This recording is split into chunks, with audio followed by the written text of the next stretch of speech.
Hello hello hello. आ जाओ भाई फटाफट से, मैं लिंक शेयर कर देता हूँ टेलीग्राम पर, फिर करते कक्षा शुरू भाई।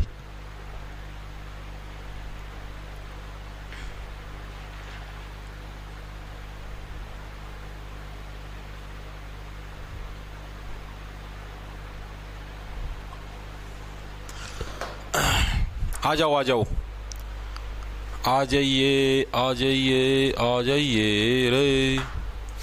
राम राम जी सारे ने, मैं तेरा साथी मोहित पुनिया बताम सारे का जॉब टारगेट यूट्यूब चैनल पर बड़ी दोपहरी में 3:20 के शुभ समय के ऊपर आप सभी का फिर से स्वागत करूं। तो और सुना दो क्या अंतर है, आ जाओ फटाफट से। तो भाई जैसा कि आप लोगों को पता भाई, आप ही ने जीके की सीरीज स्टार्ट कर रखी है और जीके के अंदर हमारी पॉलिटी है वो चलने लग रही भाई, यानी राजनीति। ठीक है, और पॉलिटी के अंदर भाई हमारी करीबन 6 क्लास हो चुकी है। आज हमारी 7वें नंबर की क्लास है, जिसके अंदर भाई हम लोग एक तो जितने भी हमारे भारत के अंदर राज्यों का निर्माण हुआ था, हम लोगों ने देखा कि कल वाली क्लास के अंदर में भाषा के आधार पर हमारा पहला राज्य कौन सा था, आंध्र प्रदेश था, जो कि 1953 के अंदर हमने भाषा के आधार पर उसका निर्माण किया था। ठीक है, और भी हमने बहुत सारी चीजें पढ़ी कल। आर्टिकल नंबर 1 से 4 यानी कि जो संविधान का भाग नंबर 1 है उसके बारे में भी चीजें पढ़ी, यानी काफी चीजें हमने कल क्लियर करने की कोशिश करी। आज भाई फिर भाई वही भाषा के आधार पर जो राज्य बने थे उसी के लिए भाई कुछ आयोग भी बनाए गए थे, मैंने आपको कल करवाए थे। जेवीपी समिति थी, एसके धर आयोग था। ठीक है, आज एक और समिति है भाई, फजल अली आयोग है, इसके बारे में बात करेंगे। साथ में जो भारत के अंदर राज्यों का निर्माण हुआ, जैसे गोवा का निर्माण कब हुआ, आंध्र प्रदेश का कब हुआ, अरुणाचल प्रदेश का कब हुआ। ठीक है, और भाई जैसे गुजरात है, मुंबई है, महाराष्ट्र है, इनको किसके तहत, कौन से आर्टिकल के तहत विशेषाधिकार प्राप्त है। ठीक है, साथ के साथ जो भी हमारा नागरिकता वाला टॉपिक है, मतलब आज की क्लास 1 से 1.5 घंटे की होगी और इसके अंदर हम लोग काफी कुछ टॉपिक है निपटाने का प्रयास करेंगे। आज हम लोग भाग नंबर 2 और भाग नंबर 1 का जो बचा हुआ पोर्शन है इसको कंप्लीट करने का काम करेंगे, सारे के सारे को निपटा देंगे भाई। ट्रिक से याद करवाने की अपनी गारंटी होगी। क्लास के अंदर एंटरटेनमेंट की पूरी सुविधा उपलब्ध करवाई जाएगी। ठीक है, वेरी गुड भाई। एंड के बाद भाई वीडियो अनुभव पंडित बैच के अंदर मिलती है। जॉब टारगेट के नाम से आपको अपना ऐप मिला प्ले स्टोर पे, उसको डाउनलोड करके उसके अंदर कोर्स खरीद सकते हो, उधर मिलेगी वीडियो। ये यूट्यूब पे फ्री चलती है, उसके बाद हटा दी जाती है यूट्यूब से। करें भाई, रशियन विज्ञान की क्लास कब लगाओगे सर, कौन सा है वो? मनदीप राजली, रशियन विज्ञान की क्लास कब लगाओगे भाई? भाई मनदीप राजली, जिस दिन आप रशियन का इंतजाम कर दोगे उस दिन लगा देंगे रशियन विज्ञान की क्लास। देखो भाई फजल अली, अब देखो मैंने आपको कल 2-3 आयोग बताए थे, आप लोगों की चीजें याद भी होंगी। हमने एस के धर आयोग की बात करी, हमने जेवीपी समिति की बात करी, और अंत में 1953 में कांग्रेस का एक कार्यकर्ता था, पोट्टी नाम था जिसका, पोट्टी श्री रामुलू। ठीक है, उन्होंने 56 दिन के अनशन पे जाके और अपनी मृत्यु की प्राप्ति कर ली थी। ठीक है, जिसके बाद क्या है, पहला भाषा के आधार पर जो स्टेट है आंध्र प्रदेश, उसका गठन किया गया था। ये चीजें हमने कल पढ़ ली थी। अब भाई फिर भाई जो अपने पंडित जवाहरलाल नेहरू जी भाई, उनके द्वारा एक और आयोग का गठन किया गया, फजल अली आयोग। इसका गठन भी इसीलिए किया गया था भाई, क्या हमने जो भाषा के आधार पर आंध्र प्रदेश का गठन किया, क्या वो सही है या नहीं है। ठीक है, इस आयोग के अंदर भाई मेनली 3 सदस्य थे भाई। जो फजल अली था वो इस आयोग का हेड था, यानी कि लीडर था। ठीक है, इसीलिए इस आयोग का नाम भी किसके आधार पर रखा गया, फजल अली आयोग के नाम पे रखा गया। और इसका काम क्या था, ये तो पता लग गया ना, फजल अली आयोग का काम क्या था भाई, भाषा के आधार पर जो राज्यों का जो गठन करना था भाई, स्पेशल भाषा के आधार पर ये राज्य बनाना या नहीं बनाना, उसकी जांच के लिए इस आयोग का गठन किया गया था। 2 सदस्य और भी थे, के.एम. पणिक्कर और एच.एन. कुंजरू। इनके नाम नहीं पूछे जाते, फिर भी आपको फॉर जनरल नॉलेज आपको बताने लगे रहे हो, नाम आपसे सिर्फ ये पूछा जाता है कि फजल अली आयोग के अध्यक्ष कौन थे, तो फजल अली ही क्या थे, इस आयोग के अध्यक्ष थे। और ये जो 2 नाम है आपको याद रखने की जरूरत नहीं है, आपको सिर्फ वैसे ही बताया है। ठीक है, इसका गठन भी कब हुआ था, अगर इसका गठन भी आपसे पूछ लिया है तो इसका गठन भी कब हुआ था, साल 1953 के अंदर ही भाई, जिस टाइम हमारा भाषा के आधार पर पहला राज्य जो बना था ना आंध्र प्रदेश, उसी टाइम पे 1953 के अंदर ही क्या इसका गठन हुआ था। 1953 के अंदर ही, याद होगा कल करवाया था, पोट्टी श्री रामुलू, उसका निधन हुआ था अनशन के बाद। ठीक है, तो इस आयोग ने कुछ रिपोर्ट पेश की थी। रिपोर्ट एग्जाम के अंदर पूछी जाती है भाई, इसने कौन कौन सी रिपोर्ट पेश की थी, मतलब भाई जैसे इसको टाइम दिया 6-7 महीने के अंदर भाई, तू चेक करके बता कि क्या हमें भाषा के आधार पर किसी राज्य का गठन करना चाहिए या नहीं करना चाहिए। तो इसने भाई 3 पॉइंट पेश किए कि एक राज्य एक भाषा, यह सिद्धांत है गलत है। मतलब भाषा के आधार पे उसके लिए ही इसका गठन किया गया था। इसने क्या दिया मतलब भाई कि भाई आप ये जो चीज बनाने लगे रहे हो नेहरू जी कि आंध्र प्रदेश के अंदर सिर्फ ये भाषा बोलने वाले रहेंगे, कर्नाटक के अंदर कन्नड़ भाषा बोलने वाले रहेंगे, तो ये एक राज्य की एक भाषा वाला सिद्धांत है, ये आपका गलत है। तो पहला इन्होंने क्या पॉइंट दिया, एक राज्य, या तो एग्जाम के अंदर कि एक राज्य एक भाषा, ठीक है, ये जो पॉइंट था, ठीक है, एक राज्य एक भाषा, ये जो पॉइंट था इसको गलत किसने ठहराया, तो किसी ने फजल अली आयोग के द्वारा के सिद्धांत को गलत ठहराया गया, के सिद्धांत को अस्वीकार कर दिया किसने भाई, फजल अली आयोग ने भाई। ठीक है भाई, एक राज्य एक भाषा का कोई सिद्धांत नहीं होना चाहिए। हाँ भाई पंजाब है तो पंजाब के अंदर पंजाबी भाषा वाले ही रह सकते हैं, नो, हिंदी भाषा वाले भी रह सकते हैं। ठीक है, तो इस सिद्धांत को इसने गलत वो चीजें बताई भाई। ठीक है, अब इसने क्या बताया दूसरी चीज भाई राज्य का जब भी आप पुनर्गठन करो ना तो उसके अंदर भाषा है वो आधार उसका बन सकती है। जैसे समझाता हूं, अब जैसे मान लिया हमने पंजाब बना दिया तो पंजाब के अंदर भाई पंजाबी भाषा वाले लोग रह सकते हैं भाई, ये उसका आधार बन गया कि हाँ भाई पंजाब के अंदर पंजाबी बोलने वाले रहेंगे। लेकिन ये रूल नहीं बना सकते हम लोग कि पंजाब के अंदर पंजाबी से अलग कोई रह ही नहीं सकता। ये पॉइंट भी हमारा गलत है। पहला पॉइंट तो क्या बोला कि एक राज्य एक भाषा का सिद्धांत गलत है भाई, एक राज्य के अंदर सिर्फ एक ही भाषा के रह सकते। दूसरा, भाषा के आधार पर हम राज्य का नाम रख सकते हैं, जैसे पंजाबी भाषा के आधार पर हमने पंजाब रख दिया, कन्नड़ भाषा के आधार पर हमने कर्नाटक रख दिया, ठीक है, और जैसे मतलब मान लिया तेलुगु के हिसाब से तमिलनाडु रख दिया। तो हम भाषा के आधार पर राज्य का नाम रख सकते हैं, लेकिन उसके अंदर ये जो रूल बना दिया कि हाँ भाई तमिल वाले उसके अंदर तमिलनाडु के अंदर ही रहेंगे, ये सिद्धांत गलत हो जाए, वहां पर हिंदी भाषा वाले लोग भी रह सकते हैं। ठीक है, तो क्या चीज बोली इसने, दूसरा पॉइंट क्या था कि राज्य का जो गठन करते हो आप लोग वो भाषा के आधार पर कर सकते हो, उसका नाम वगैरह जो भी चीज रखते हो भाषा के आधार पर रख सकते हो, लेकिन क्या है उसको मतलब कि कंपल्सरी मत करो भाई यहां पर यही भाषा के रहेंगे। ठीक है, तो यानी कि दूसरा पॉइंट क्या दिया कि राज्य के पुनर्गठन में भाषा को मुख्य आधार बनाया जा सकता है। ठीक है, राज्य के पुनर्गठन में भाषा को मुख्य आधार बना सकते, एक बेस बना सकते कि हाँ भाई इस भाषा के आधार पर हम यहां पर राज्य के अंदर सारी फैसिलिटी देंगे। ठीक है, मुख्य आधार बनाया जा सकता है, लेकिन ये रूल नहीं बना सकते भाई यहां पर सिर्फ पंजाबी ही रहेंगे, फिर तो यार वो एक तरीके से अलग देश ही बन गया। अब मैं ये रूल बना दूं कि पंजाब के अंदर सिर्फ पंजाबी भाषा के लोग रहेंगे, गुजरात के अंदर सिर्फ गुजराती भाषा के लोग रहेंगे, ये तो भाई फिर एक अलग से देश ही बन गया, गुजरात के अंदर गुजराती रहेंगे और दूसरा कोई रह ही नहीं सकता, ये तो गलत रूल हो जाएगा।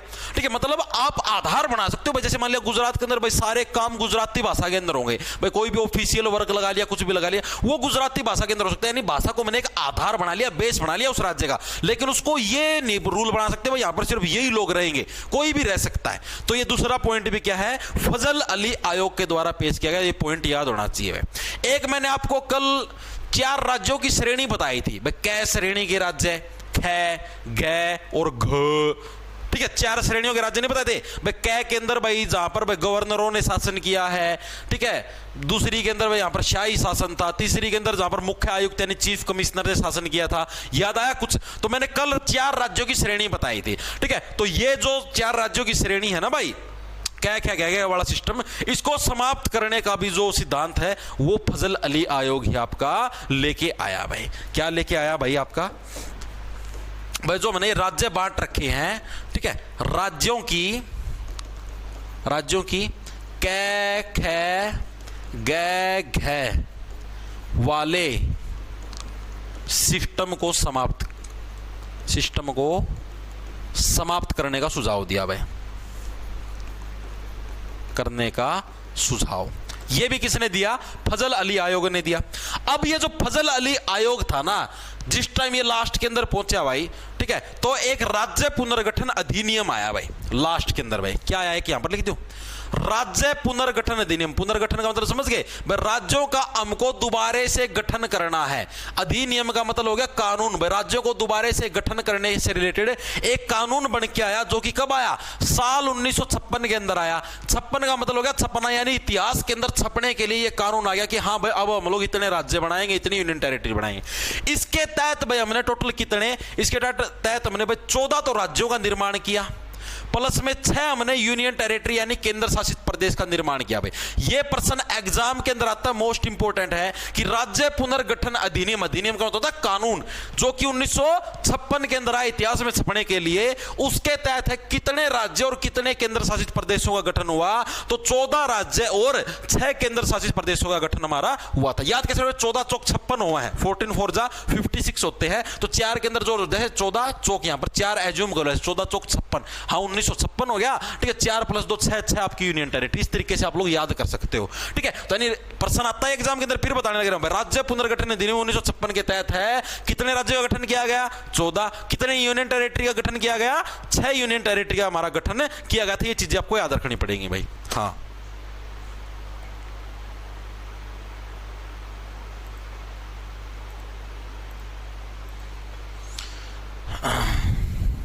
बिल्कुल,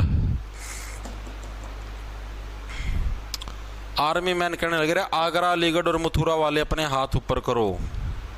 भाई पढ़ ले, ठीक है, बकवासबाजी ना करो, जो चुपचाप क्लास में पढ़ाना पढ़ ले, मैं और कुछ ऊपर करवा दूंगा, पढ़ ले चुपचाप, बकवासबाजी ना कराया करो। अरे नाम ही आर्मी मैन, आर्मी का नाम बदनाम ना कराया करो, तारे भर के टुच्चे आदमी नाम लिख के बैठ जाओ। आर्मी बहुत रिस्पेक्टफुल चीज़ है।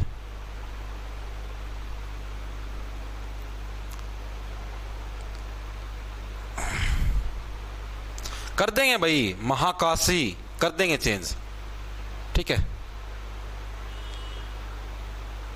कोई बात नहीं, मैं एनडी शायरी करवा दूंगा, 4:30 बजे तक क्लास खत्म करवा देना, करो टेंशन, ठीक है। तुम पढ़ाई में ध्यान दो बस। अरे सिक्किम वगैरह वाला सारा करवाऊंगा, सिक्किम के अंदर अलग सीन था, सिक्किम के अंदर एक वंश का शासन होता था, सारी चीजें करवाऊंगा, आगे टेंशन ना ले, आगे जब आएगा ना सारी चीज कराऊंगा। सिक्किम के ऊपर वंश था, एक राजशाही वंश था, ठीक है, उसका शासन चला था अपना 1947 तक, उसके बाद हमने उसको कब्जे में लिया था, वो भी चीजें करवाऊंगा, टेंशन ना ले, सारी चीज करवाऊंगा, ठीक है। अब ये चीजें आप लोगों के क्लियर होगी भाई। अभी तक देखो हमने जो चीज पढ़ी, आप देखो एक कंसेप्ट दिमाग में रखो, एक कहानी की तरह। हमने 3 आयोगों के बारे में पढ़ा है। कौन कौन से आयोग था? सबसे पहले था एसके धर आयोग, उसने भी किस चीज का विरोध किया कि भाषा के आधार पर राज्यों का गठन बिल्कुल भी नहीं होना चाहिए, यानी कि जो लैंग्वेज के बेस पे आप किसी भी स्टेट का गठन नहीं कर सकते, किसी भी स्टेट को नहीं बना सकते, उसने भी विरोध किया। सेकंड नंबर पर जो जेवीपी समिति थी, जवाहरलाल नेहरू वाली, वल्लभ भाई पटेल वाली, ठीक है, उसने भी क्या है, इस चीज का विरोध किया। फिर एक वो था पोटी श्री रामुलु, उसने अनशन किया 56 दिन का, तो उसके बाद क्या 1953 की बात है, तो हमको मजबूरी में मतलब एक पहला भाषा के आधार पर स्टेट बनाना पड़ा आंध्र प्रदेश, ठीक है। उसके बाद फिर अगला आयोग आया फजल अली आयोग, इसके अंदर भी 3 सदस्य थे, इसने भी क्या भाषा के आधार पर गठन को क्या है विरोध किया। इसने बोला राज्यों का आप नाम रख सकते हो भाषा के आधार पर, लेकिन वहां पर ये कंपल्सन नहीं लगा सकते, यहां पर इसी भाषा के लोग रहेंगे, ठीक है। अगली चीज ने क्या किया भाई, राज्यों की जो श्रेणी हमने बांटी थी, कल हमने पढ़ी थी इन श्रेणियों के बारे में, भाई ये भी गलत सिस्टम है। इसके अलावा फिर एक राज्य पुनर्गठन अधिनियम है, राज्यों का हम लोग दोबारा से गठन करेंगे नए सिरे से, ठीक है, अलग अलग आधार पर, तो वो 1956 के अंदर आए इतिहास में छपने के लिए, जिसके साथ 14 राज्य और 6 यूनियन टेरिटरीज का हमने गठन करने का काम किया। भाई इतनी चीजें क्लियर है या नहीं, एक बार के लिए कमेंट करके बता दो, फिर मैं आगे चलूंगा। अब हम राज्यों के गठन के बारे में पढ़ेंगे कि कौन से राज्य का गठन कब हुआ था, कैसे हुआ था, थोड़ा सा उनका विस्तार पूर्वक अध्ययन करने का काम करें। जो विस्तार पूर्वक अध्ययन करना हो आपको मेनली गोवा, दमन और दीव का करना है, बाकी राज्यों का आपको विस्तार पूर्वक अध्ययन करने की जरूरत नहीं है। एग्जाम के अंदर उनका डीपली नहीं पूछा था, डीपली सिर्फ गोवा, दमन और दीव का पूछा जाता है, ठीक है। वैसे तो बहुत सारे राज्य, हर एक का डीपली पढ़ना स्टार्ट कर दोगे तो पूरा ही नहीं होगा।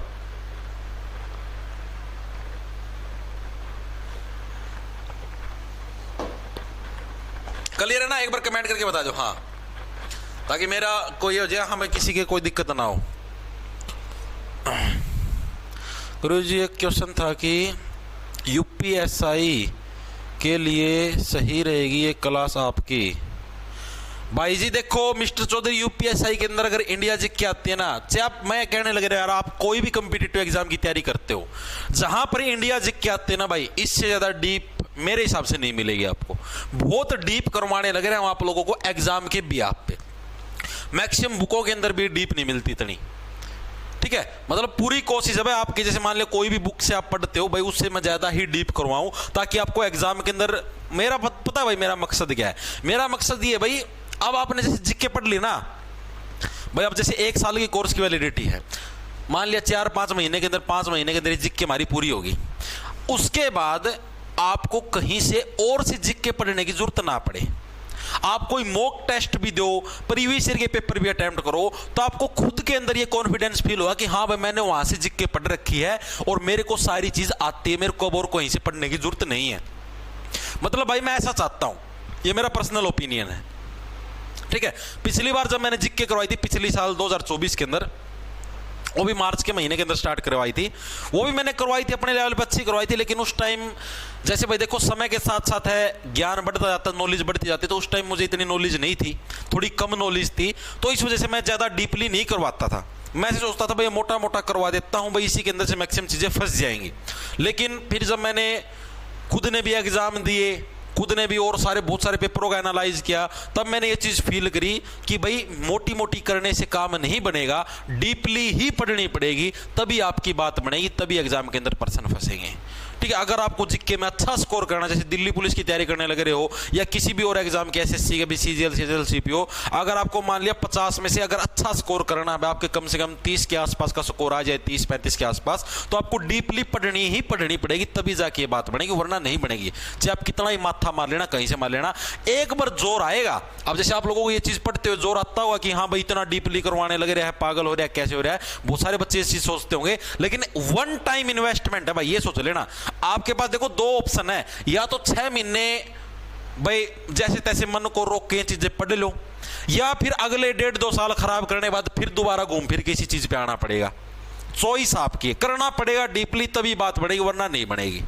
चॉइस आपकी है, या तो अभी कर लो या फिर 1-2 साल धक्के खा के फिर दोबारा करनी पड़ेगी। मेरे से नहीं और किसी से करनी पड़ेगी, मतलब करनी जरूर पड़ेगी, डीपली ही करनी पड़ेगी, तभी बात बनेगी, वरना नहीं बने। भाई हमने खुद ने एग्जाम दी है, खुद ने एक एक चीज ये फील करी है कि कहां पर क्या कमी रहती है, हमको खुद को पता है कि भाई यहां पर बच्चा गलती करता है, क्योंकि हमने खुद ने वो गलतियां की हैं भाई। यहां पर एग्जामिनर, अब भाई मैं सच्ची बताऊं, अब मैंने जब मेरा सीपीओ 2024 क्लियर हुआ, 2023 क्लियर हुआ, सीएचएसएल 2024 क्लियर हुआ, रिजल्ट की पीडीएफ भी मैंने टेलीग्राम के अंदर डाल रखी है, आप सभी को पता भी होगा मैक्सिमम साथियों को, ठीक है। अब भाई कम से कम मैं बताता हूं, आपको 250 से 300 मॉक दे रखे हैं, 250 से 300 अकेले सीपीओ सीएचएसएल इनके, सीजीएल के अलग रह गए, तो इतने मॉक प्रीवियस ईयर के दे रखे, तो अपने आप ये चीज पता लग जाती है, एग्जामिनर की चीजें पकड़ में आनी स्टार्ट हो जाती है, कौन सी चीज एग्जामिनर देता है और कहां से कैसे देता है, मतलब खुद को फील होना स्टार्ट हो जाता है कि हाँ भाई यहां पर ये चीज पक्का मिलेगी।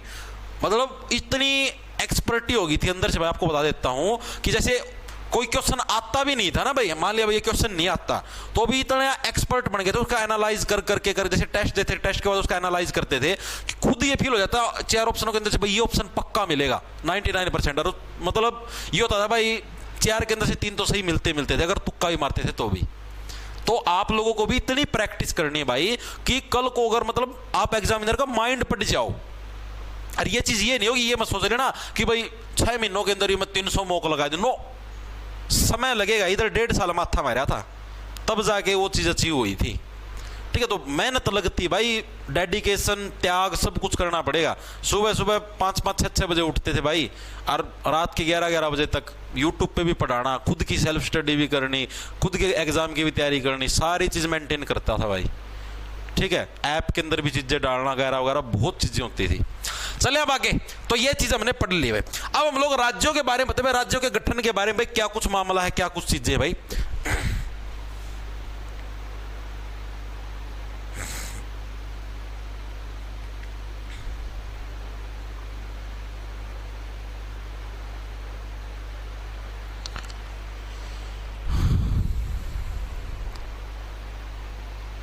देखो भाई, सबसे पहले हम लोग पढ़ते हैं भाई गोवा राज्य के बारे में भाई। गोवा वाले बीच पे बेबी फोटो खींच के गरम गरम हवा चलाएंगे, बेबी आंखें मीच के, ठीक है भाई। अब जैसे गोवा राज्य के बारे में पढ़ते हैं, आप लोग मैक्सिमम जने ये सोचते हो जैसे ही हमारा देश आजाद हुआ तो गोवा भी हमारे पास ही होगा, नहीं, गोवा हमारा पार्ट नहीं था, गोवा पुर्तगाली जो देश के लोग थे उनके अधीन था भाई। जैसे हमारा देश आजाद हुआ था गोवा हमारे पास नहीं था, वो पुर्तगालियों के अधीन था। इसको मैंने कब्जे में कब लिया, इसको मैंने कब्जे में लिया 1961 के अंदर भाई। 1961 में भाई हमने क्या करी, पुलिस कार्रवाई बिठाई, ठीक है। मैंने क्या, जैसे मैंने पुलिस कार्रवाई के माध्यम से एक और राज्य था ना, कल मैंने आपको करवाया था जिसको मैंने कब्जे में लिया था, उसी टाइप से इसके अंदर भी क्या मैंने पुलिस कार्रवाई बिठाई भाई, जिसकी वजह से क्या है, मैंने पुर्तगालियों से क्या है इसका कब्जा छीन लिया। पहले यहां पर पुर्तगाली शासन करते थे 1961 तक। उसके बाद क्या हमने पुलिस कार्रवाई बिठाई 1961 के अंदर और हमने गोवा का कब्जा छीन लिया, जिसके तहत हमने 3 जो अलग अलग हिस्से थे, गोवा, दमन और दीव, तीनों को अपने कब्जे में ले लिया और तीनों को भाई यूटी बना दिया, यानी केंद्र शासित प्रदेश बना दिया, यानी सेंट्रल गवर्नमेंट के अधीन बना दिया भाई। इतनी चीजें क्लियर हुई। अभी साल भी याद करो, टेंशन ना लो। उसके बाद क्या हुआ भाई, ये चीजें मैंने कर ली, मैं भारत के अंदर इसको ऐड कर लिया। फिर हुआ हमारा 56वां संविधान संशोधन, 56th संशोधन हुआ हमारे कानून के अंदर, हमारे संविधान के अंदर, ठीक है, कानून की जो बुक है उसके अंदर भाई। ये हमारा कब हुआ था, साल 1987 के अंदर भाई। कब हुआ, 1987 के अंदर। इसके तहत क्या हुआ भाई, इसके तहत गोवा को राज्य बना दिया गया भाई, गोवा को राज्य का दर्जा दे दिया गया भाई। यानी पहले तो क्या था, पहले तो ये यूनियन टेरिटरी थी 1961 के अंदर तो, ठीक है, लेकिन 1987 के अंदर जब हमारा 56वां संविधान संशोधन हुआ तो गोवा को क्या है, राज्य बना दिया गया। और जो हमारा दमन और दीव थे, ठीक है, इन दोनों को क्या है, केंद्र शासित प्रदेश ही छोड़ दिया भाई। दमन और दीव को क्या हमने यूटी ही छोड़ दिया भाई। इसके अंदर कोई ऐसी वैसी चीज हम नहीं करेंगे भाई। चीजें समझ में आई? तो ये हमारी गोवा की स्वतंत्रता के बारे में है भाई। यहां पर चीजें लिख लो, गोवा किसके दिन था, पुर्तगालियों के दिन था। क्या पता है, एग्जामिनर पूछ ले, पुर्तगालियों के अधीन था भाई। कब तक था, 1961 तक। अब इसको याद कैसे रखो, देखो पहली चीज तो याद रखना है भाई 1961, 1961, 61 से बढ़िया देखो 61, इक देखो ऐसे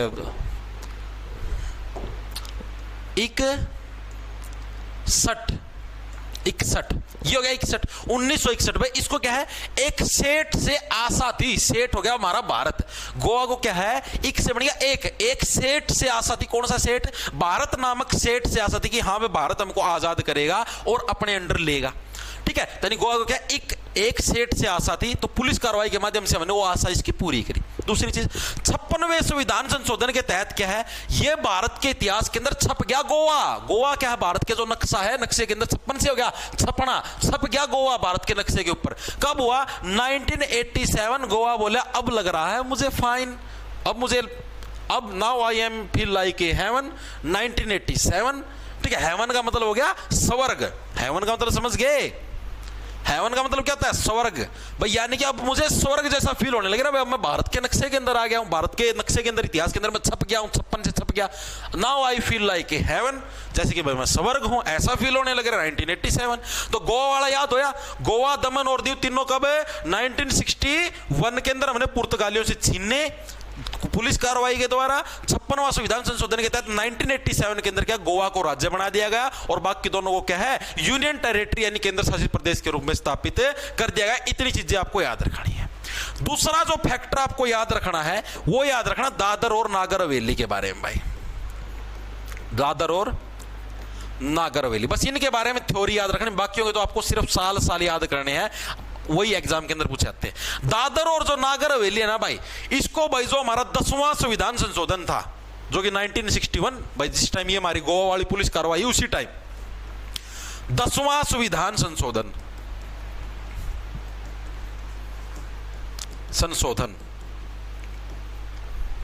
द से दमन, द से दादर और द से 10, ठीक है। यानी 10वां संविधान संशोधन हुआ था। कब हुआ हमारा, जिस टाइम हमारा गोवा, दमन और दीव हुए, उसी टाइम से क्या हमारा द से दमन, द से दादर भी तो बनने लग रहा है। तो उसी टाइम यानी 1961 के अंदर ही क्या है, दादर और नागर हवेली को भी क्या है, यूटी के अंदर आपका चेंज कर दिया, यानी यूटी के रूप में इसको घोषित किया, यूनियन टेरिटरी यानी केंद्र शासित प्रदेश, यूटी के रूप में घोषित किया गया भाई, ठीक है भाई, घोषित किया गया। इतनी चीजें क्लियर हुई। ये दो एग्जामिनर सबसे ज्यादा पूछता इंपॉर्टेंट है, इसलिए मुझे आपको इनका इतिहास बताने की जरूरत थी भाई, इनको कैसे कैसे क्या चीज बनाई गई। बाकी जो हम राज्य पढ़ेंगे, जैसे आपका आंध्र प्रदेश से स्टार्ट करेंगे, आंध्र प्रदेश, महाराष्ट्र, गुजरात, इनका निर्माण कैसे हुआ, तो वो हम डायरेक्ट पढ़ेंगे, ठीक है। डायरेक्ट उनके साल याद करने का प्रयास करें, उनके अंदर आपको और चीजें याद करने की जरूरत नहीं, मतलब ये इस टाइप से उनकी हिस्ट्री याद करने की जरूरत नहीं है। ये दोनों चीजें याद होगी या नहीं हुई, मेरे को ये चीज बताओ, एक बार के लिए कमेंट में बताओ, चीजें क्लियर है आपके? सर दिल्ली पुलिस के लिए कितने मार्क्स चाहिए? नेहा राठौर, अप्रोक्स 70 नंबर तो चाहिए भाई राठौर साहब, 70 नहीं तो मतलब 70 प्लस तो स्कोर चाहिए ही चाहिए फॉर सिलेक्शन। अगर आपको मतलब देखो, अगर 70 प्लस का टारगेट लेके चलोगे ना 100 में से, तब जाके आप क्या समझो कि 70 के आसपास स्कोर बनेगा। 75 का लेके चलो तो और भी बेस्ट रहेगा। अभी पिछली बार शायद 67 पता नहीं 68 67 नंबर पे कट ऑफ लगी थी जनरल की, ठीक है, लगी थी। अब पता थोड़े ना भाई, अब बच्चे माए चांस ज़्यादा पढ़ने लग जाए, क्या होता है 70 पे लग जाए, 72 पे लग जाए, जनरल की बात करने लगे ना, तो आप पहले से ही 70 प्लस का टारगेट लेके चलो ना, 70 से नीचे सोचो ही मत, चीज़ें क्लियर हैं, ठीक है। अब हम लोग बात करते हैं भाई अलग अलग राज्यों के गठन के बारे में। पहले नंबर से स्टार्ट करें भाई, इनके गठन का आपको साल याद रखना पड़ेगा भाई, एग्जाम के अंदर ये साल पूछा जाता है, ठीक है, हल्के में नहीं ले सकते, वरना अपने पतन के लिए खुद जिम्मेदार हो गए भाई। फिर ये मत बोल रहा ये चीजें कहां से आ गई। पहले नंबर पे आता हमारे पास आंध्र प्रदेश। आप सभी को पता है कि भाषा के आधार पर गठित होने वाला हमारे देश का पहला राज्य कौन सा है? आंध्र प्रदेश है। आप लोगों ने अभी पीछे पढ़ा है कि 1953 के अंदर आंध्र प्रदेश को भाषा के आधार पर गठित किया गया, ठीक है भाई, हमने गठित किया। लेकिन राज्य पुनर्गठन आयोग या जो अधिनियम कानून कब आया? कब आया? अरे अभी भी तो पढ़ाया था, कब आया? 1956 के अंदर क्या हमारा राज्य पुनर्गठन अधिनियम आया, कानून आया। किधर गया? कब आया? 1956 के अंदर आया भाई। हमने 1953 के अंदर तो क्या है भाई, जो हमारा आंध्र प्रदेश है भाई, हमने उसको ऐसे मौखिक बोल दिया कि हाँ भाई इसको हम लोग भाषा के आधार पर बना देंगे, ओके तुम्हारी बात मान ली। लेकिन ऑफिशियली कागजों के अंदर कब आया? 1956 के अंदर आया, जब आपका राज्य पुनर्गठन यानी राज्यों का हम लोग दोबारा से गठन करने लग रहे हैं, वो कानून आया। वो कानून कब आया? 1956 के अंदर आया। उस कानून के तहत हमने क्या है भाई, इसका दोबारा से गठन करना स्टार्ट किया। तो यानी अगर आंध्र प्रदेश का आपसे अगर गठन पूछ ले तो यानी ऑफिशियली आपका जो मतलब कानून के हिसाब से है तो वो 1 नवंबर 1956 को हुआ था भाई। कब हुआ था हमारा? 1 नवंबर 1956 को, ठीक है। वैसे पूछ ले भाई भाषा के आधार पर गठन कब हुआ तो 1953, और वैसे पूछ ले आंध्र प्रदेश का गठन कब हुआ नॉर्मल, तो नॉर्मल गठन हुआ 1 नवंबर 1956। भाषा के आधार पर पूछ ले हुए तो आपका कब आएगा? 1953। दोनों के अंदर डिफरेंस समझ में आया? चीजें क्लियर है ना? 56 का मतलब छप गया इतिहास के अंदर, जिस टाइम अधिनियम आया उसी टाइम ये भी छप गया, ठीक है। अब सेकंड नंबर पर 2 राज्य एक साथ आएंगे, दोनों के नाम याद रखना। देखो महाराष्ट्र और गुजरात, याद कर देखो महाराष्ट्र और गुजरात। अब महाराष्ट्र के अंदर कैसे बोलने वाले लोग रहते थे? मराठी बोलने वाले रहते थे। गुजरात के अंदर कैसे लोग रहते हैं? गुजराती। यानी दोनों के दोनों क्या भाषा के आधार पर गठित है। पहले नंबर पे तो आंध्र प्रदेश का गठन हो गया भाषा के आधार पर, सेकंड महाराष्ट्र और तीसरा गुजरात, या फिर गुजरात महाराष्ट्र कैसे ले लो, दोनों बड़े बड़े स्टेट है, समुद्र के साइड में टच होते हैं, तो दोनों आप रिलेट करके याद कर सकते हो। दोनों का गठन हुआ इसके 4 साल बाद, इसके 4 साल बाद यानी 1960 में क्या है, दोनों का 1960 में दोनों का साथ में गठन हुआ। कैसे हुआ? 1960 में दोनों का साथ में गठन हुआ। 60 ठीक है। महाराष्ट्र और गुजरात का क्या 1960 में साथ में गठन हुआ, ठीक है। तो 1960 में इन दोनों राज्यों का गठन हुआ। याद रह जाएगा नहीं रह जाएगा? अगला हमारे पास आता है इसी के अंदर हमारा नागालैंड भाई। नागालैंड हो गया, और उससे अगले नंबर पे हो गया हमारे पास हरियाणा, HR, ठीक है। अब जो नागालैंड है भाई, जो नागों की लैंड है, अब आपके मान लो नाग कोई ऐसे डस जाए कचर, ठीक है। नाग के डसने के बाद आप लोग कैसे करते फिरते? तिर तिर तिर तिर तिर, नाग डस गया भाई, जाग निकलने, तिर तिर तिर करते फिरते हो। तिर तिर का मतलब 63। 1963 के अंदर क्या है आपका नागालैंड का गठन हुआ 1963। हरियाणा का आप सभी को पता ही है 1966 के अंदर 1 नवंबर 1966 को क्या है, हरियाणा पूरे देश के अंदर छा गया। 66 का मतलब छाना, पूरे देश के अंदर हमारा क्या है, छा गया हरियाणा भाई, ठीक है।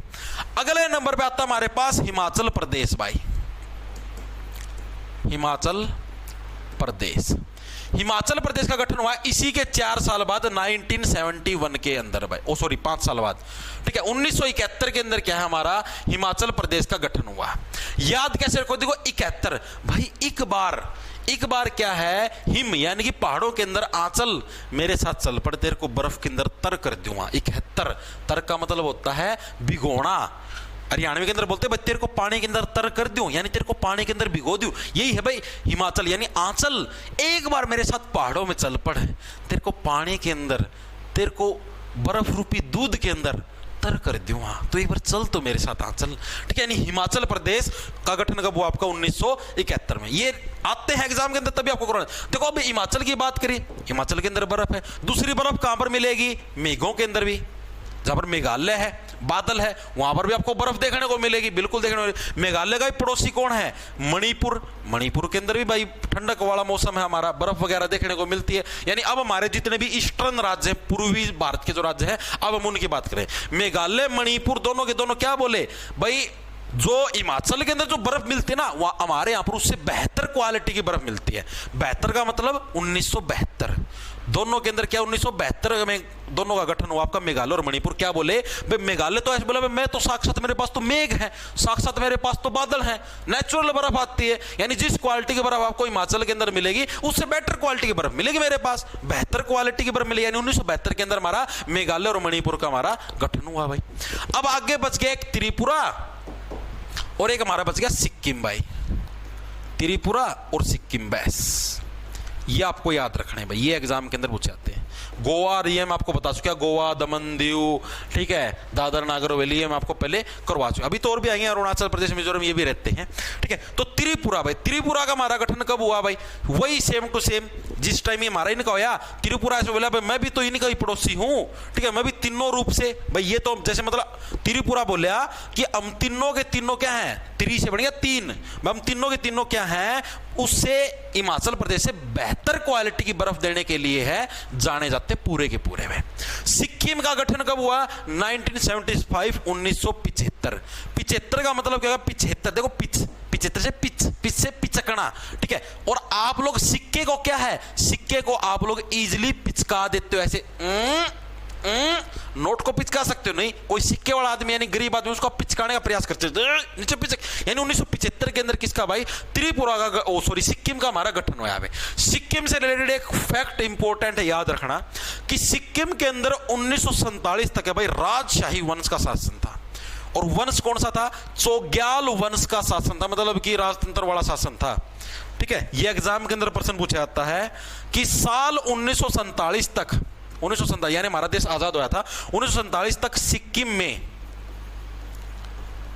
में कौन से वंश का शासन था? चोग्याल वंश का शासन था भाई, चोग्याल वंश का शासन था। यह इंपॉर्टेंट पॉइंट है, एग्जाम के अंदर आया हुआ है, लिख लो भाई, आपने बहुत कम पढ़ा हुआ किसी बुक के अंदर। ये एग्जाम के अंदर 2 से 3 बार आया हुआ है कि साल 1947 तक सिक्किम के अंदर कौन से वंश का शासन था? चोग्याल वंश का शासन था। और ये आता है एग्जाम के अंदर 2 से 3 बार आ चुके, तभी मैंने आपको कराया, वरना मैं आपको करवाता भी नहीं, ठीक है। उसके बाद देखो 10 स्टेट हमारे हो गए, उसके बाद 11वें नंबर आंध्र हो गया। अब देखो 1 नंबर था आंध्र का, अब एक और जोड़ देंगे तो आंध्र से बन गया हमारा अरुणाचल। ऐसे ही इसका नाम है, ऐसे ही उसका, यानी 11वें नंबर पर क्या गया हमारे पास? अरुणाचल प्रदेश आ गया। और 12वें नंबर पे हमारे पास क्या आ गया? मिजोरम आ गया। क्या आ गया हमारे पास? मिजोरम। भाई जो मजा लेगा उसको मिजोरम बोलेंगे भाई, ठीक है। अरुणाचल प्रदेश का हमारा गठन कब हुआ? अरुणाचल वाला 1987, 1987 के अंदर भाई, 87। अरुण आंचल को क्या बोला भाई? आंचल तो मेरे को सताती बहुत है, सताने का मतलब परेशान करना, 87 का मतलब क्या हो गया? सताना। अरुण क्या बोले आंचल को? भाई तू तो मेरे को सताती बहुत है, परेशान बहुत करती है भाई, प्लीज आंचल थोड़ी देर दूरी बना के रख यार, बार बार मेरे मत चिपट, ठीक है। पसीने आने लग रहे हैं, गर्मी होने लग रही है, ठीक है, मूड बन सकता है मेरा।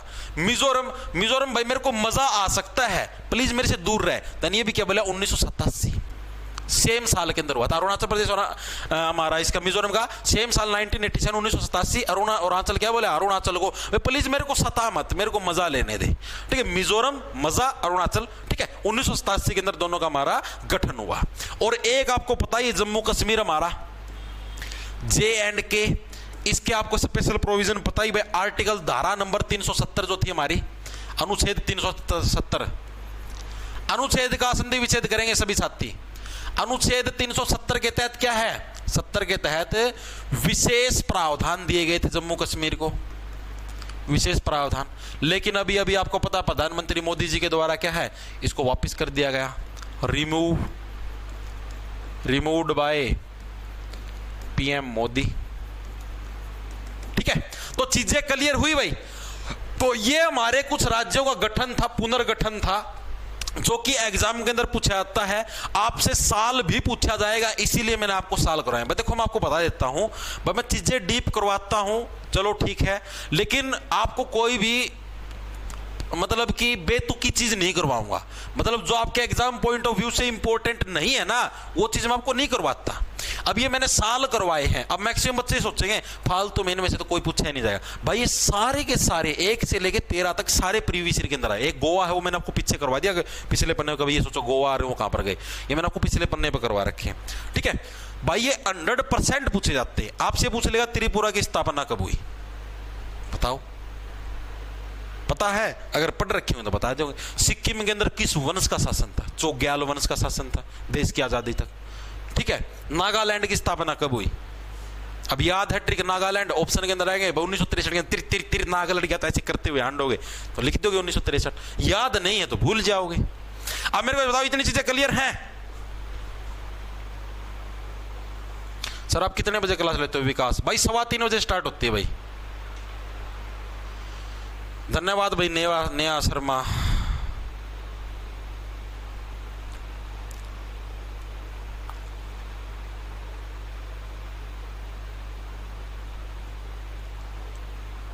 नहीं सीईटी के बैच के अंदर ये जिक्के नहीं मिले मिस्टर को, सीईटी के अंदर इतना डीप आता ही नहीं भाई, तो इसलिए इसके अंदर डालने ही नहीं लग रहे ना। ये तो आपका जो एक तो कंप्लीट जिक्के का बैच है, एक दिल्ली पुलिस कांस्टेबल का, एक रेलवे ग्रुप डी एनटीपीसी का, उनके अंदर मिलेगी भाई आपको। ये सीईटी के अंदर यार इतनी डीप पूछी नहीं जाती ना, सीईटी वालों का इतना ब्योत नहीं इतनी डीप पूछ ले। ये तो एसएससी के लेवल के भाई, दिल्ली पुलिस की तैयारी करने लग रहे हो, रेलवे एनटीपीसी ग्रुप डी की तैयारी करने लग रहे हो, या फिर और मतलब जो सेंटर लेवल के एग्जाम की अगर आप तैयारी करने लग रहे हो। हरियाणा वाला तो ये समझो सीईटी साईटी तो इसके आगे बिल्कुल जीरो है।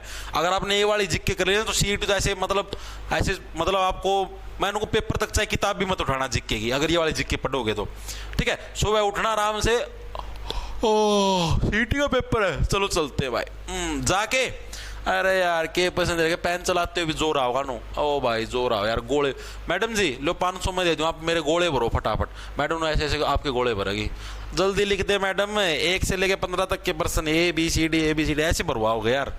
उसके हिसाब से बहुत हाई लेवल है सीईटी के हिसाब से जिक्के का, ये सेंट्रल गवर्नमेंट लेवल की जिक्के करवाने लगे रहे हूं आपको। ठीक है, ये कर ली ना तो सीईटी तो तुम ऐसे कर दोगे नो,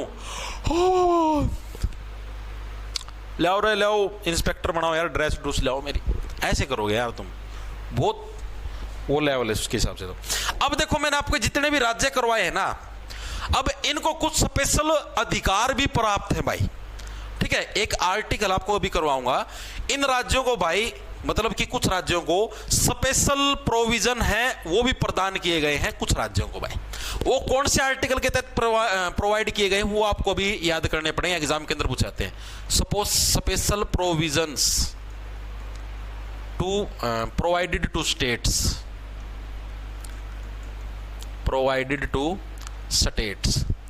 राज्यों को जो स्पेशल प्रोविजन प्रदान किए गए, जो स्पेशल अधिकार प्रदान किए गए हैं, वो कुछ आर्टिकल से जो मैं आपको भी करवाऊंगा।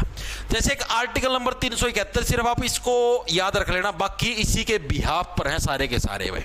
जैसे 371 का हो गया हमारे पास ए पार्ट, फिर 371 का हो गया हमारे पास बी पार्ट, फिर आगे डायरेक्ट लिख दूं C D E F G H I। ठीक है, इस टाइप से हमने डायरेक्ट लिख दिया, आई के साथ जे भी आएगा। ठीक है, तो अब ये देखो याद कराऊंगा, टेंशन ना लो, एक ही ट्रिक से आपके सारे, बस एक ये 371 वाला ना, ये वाला याद रख लेना। इसके अंदर हमारे कौन से आएंगे? सबसे पहले वाले के अंदर महाराष्ट्र और गुजरात। सबसे पहले महाराष्ट्र गुजरात थे, याद करो आप। आंध्र प्रदेश के बाद सेकंड नंबर पर कौन सा था? महाराष्ट्र गुजरात थे, जिनकी स्थापना हुई थी, याद कर लो, दिमाग के अंदर आया भी, महाराष्ट्र गुजरात 1960 के अंदर हुई थी। ठीक है, तो भाई महाराष्ट्र और गुजरात के जो राज्य है उनको स्पेशल अधिकार वो इसके अंदर दे रखे, महाराष्ट्र और गुजरात। बस ये वाला याद रख लेना अलग से, गुजरात राज्यों के स्पेशल अधिकार। ठीक है, वो आर्टिकल नंबर 371 के अंदर दे रखे हैं। बाकी अभी एक ट्रिक से याद करवा दूंगा। ट्रिक हमारी क्या है? नाम हो गया, नाम आसमा जिक्के, ये ट्रिक है भाई। नाम हो गया AASMA, इसकी सिधाई लेने लगे रहा हूं, GK, ये ट्रिक है, ये ट्रिक याद रख लेना। नाम आसमा जिक्के, इस ट्रिक से आपके सारे के सारे स्टेट याद हो जाएंगे। एन से क्या बन गया भाई? बनाओ, एन से क्या बन गया, एन से बन गया नागालैंड। नागालैंड के अंदर जो रहने वाले जो लोग हैं, उन नागालैंड राज्य के लोगों को जो स्पेशल अधिकार प्राप्त है वो इसके अंदर आ गए।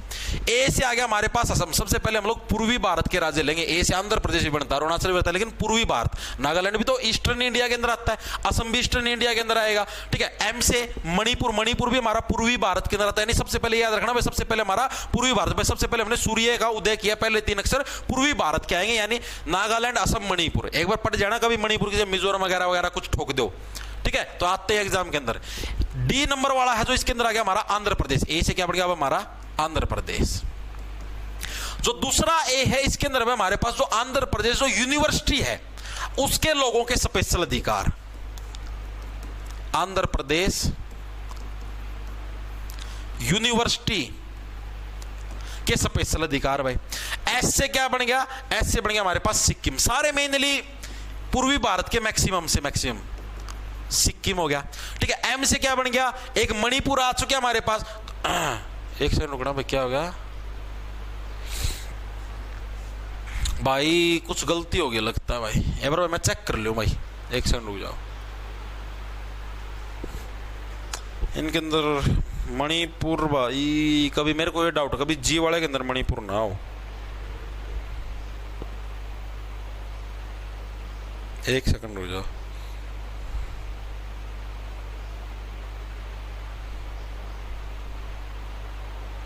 एक सेकंड रुक जाओ भाई, मैं एक बार देख लूं। ए के अंदर नागालैंड हो गया, बी के अंदर असम हो गया, सी के अंदर मणिपुर है। ठीक है, तो इधर बड़े एम के अंदर मिजोरम है। ओके भाई, यहां पर मिजोरम है, सॉरी मिजोरम। ठीक है, उसके अंदर ऊपर वाले के अंदर पहले मनी आता है, उसके बाद मजे आते हैं। ऐसा तो लो, पहले आपके पास मनी आएगा, उसके बाद ही तो आप मजे ले पाओगे, यानी मजे यानी मिजोरम उसके बाद ही आएगा। दूसरे वाले ए से बन गया अरुणाचल प्रदेश। क्या बन गया आपके पास, अरुणाचल प्रदेश भाई। ठीक है, जी से क्या बन गया, जी से हमारा गोवा, और के से बन गया कर्नाटक। जी से बन गया गोवा और के से बन गया हमारे पास कर्नाटक। ये अब कैसे पूछे जाते हैं एग्जाम के अंदर, जब आपको मैं जब कल एमसीक्यू करवाऊंगा ना तब आपको पता लग जाए कैसे पूछा जाता है। आपसे ये पूछा जाता है कि निम्नलिखित में से कौन से अनुच्छेद के अंदर मणिपुर राज्य के विशेषाधिकारों का वर्णन मिलता है। तो ऑप्शन मिलेगा आपको आर्टिकल नंबर 371 का ए पार्ट, ई पार्ट, सी पार्ट या जी पार्ट। ऐसे ऑप्शन आ जाएंगे, 371 का ए पार्ट, 371 का सी पार्ट, 371 का जी पार्ट, 371 का एच पार्ट, इस टाइप से दे देगा। अगर आपके याद में मणिपुर सी के अंदर है तो आप ठोक दोगे वे सी, और अगर याद नहीं है तो गलत करवाया होगा। इससे आसान कोई तरीका नहीं इनको याद करने का भाई। मैंने अपने एंड से बेस्ट आपको ट्रिक करवाई और बेस्ट से बेस्ट आपको तरीका बताया है, और इसके अंदर कोई भी तरीका नहीं है भाई आप इनको याद कर पाओ। सीधी सीरी याद रखना भाई। पहले वाले के अंदर रखना महाराष्ट्र और गुजरात, सेकंड नंबर पर A B C D E F G H I J, J 10वें नंबर पे आता है रीजनिंग के हिसाब से। ठीक है, तो ए से लेके 10 तक यानी जे तक 10 हमारे राज्य आगे, 2 हमारे ये हो गए, 12 हो गए टोटल। ठीक है, और इनके अंदर क्या सीरीज रखना, नाम आसमा जिक्के। एन से नागालैंड, ए से असम, एम से मणिपुर। उसके बाद फिर आपका आंध्र प्रदेश, फिर आंध्र प्रदेश यूनिवर्सिटी, फिर एस से आपका सिक्किम, एम से मिजोरम, फिर दूसरे वाले ए से बन गया आपका अरुणाचल प्रदेश, फिर जी से गोवा हो गया, और फिर लास्ट में हमारा कर्नाटक हो गया। 2-3 बार पढ़ोगे, इस ट्रिक को भी पढ़ोगे तो अपने आप चीजें दिमाग के अंदर सेट हो जाएंगी। एक बार के लिए बताओ, ये सारे के सारे प्रोविजंस आपके याद हुए या नहीं हुए, बताओ एक बार।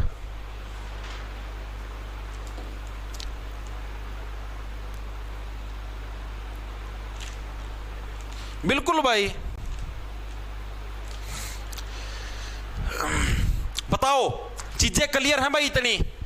अभी तक जो मैंने आपको चीजें करवाई क्लियर है या नहीं? अब आपका जो भाग नंबर 1 था जो संविधान का चलने लग रहा है, जिसके अंदर आर्टिकल नंबर 1 से 4 का वर्णन मिलता है, वो आपका हो चुका है कंप्लीट। अब हम लोग पढ़ेंगे नागरिकता के बारे में भाई। ठीक है, भाग नंबर 1 हमारा क्या हो चुका है, कंप्लीट हो चुका है भाई। अब हम लोग किसके बारे में पढ़ेंगे, नागरिकता के बारे में पढ़ेंगे, जो कि हमारे भाग नंबर 2 के अंदर आती है। आर्टिकल नंबर 5 से 11 के अंदर इसका वर्णन मिलता है। नागरिकता के जैसे 5 आर्टिकल के अंदर क्या वर्णन है, ठीक है, 6 के अंदर क्या वर्णन है, 7, 8, 9, 10, 11, ठीक है, कब कैसे स्टार्ट करेगी थी नागरिकता का अधिनियम आया था हमारा, उस अधिनियम के अंदर क्या क्या चीजों का वर्णन मिलता है, उन सारी चीजों के बारे में पढ़े जो कि एग्जाम के अंदर आती हैं। और उसके बाद हमारा ये चैप्टर हो जाएगा पूरा। क्लियर है ना?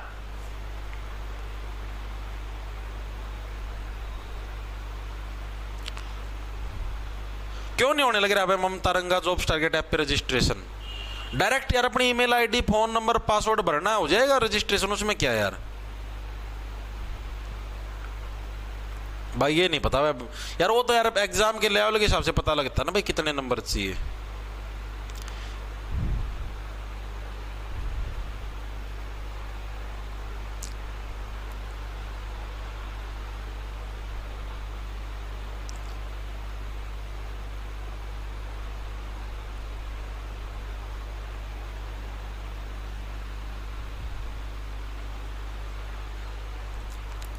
बताओ भाई, चीजें क्लियर हैं?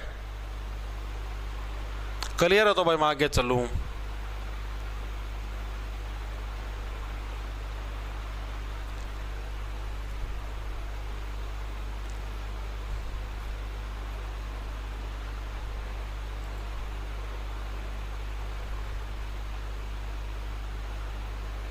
तो 14 स्टेट बताए मैंने, 13 कहां पर बताए? गोवा भी तो था ज्योति वर्मा। 13 कहां पर बताए यार? 13 तो ये हो गए। एक ये गोवा है, ये कहां पर गया? किधर गया ये गोवा? ये कहां पर गया? ये भी तो, ये पिछले स्टेट पे लिख रखे यार। इतने तो अकल लगाया करो। चले भाई आगे आया नागरिकता पे। क्या भैया?